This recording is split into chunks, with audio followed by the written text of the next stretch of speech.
Hi, Christian Fouts with Core Real Estate Solutions. I'm in Lehigh Acres and I'm standing outside of a home that a seller who was no longer using this property, it was inherited to him by his great aunt, and he hadn't been down here for about a year before COVID started, and he no longer had a need for it. It was basically just sitting for almost 3 years now. So we helped him. He didn't want to repair it. It needed a lot of work, and we made him a great offer that worked for him, and we were able to close on this property in 15 days, and we bought it as is. There was a ton of furniture.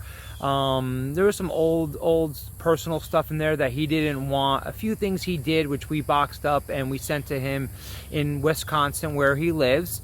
And I just wanted to share that story with you. So if you're looking to sell your property, whether it's an inherited one or maybe a rental property that the tenants didn't take care of, and you're not interested in making any repairs to it, please feel free to reach out to us at Core Real Estate Solutions and see how we may be able to help you.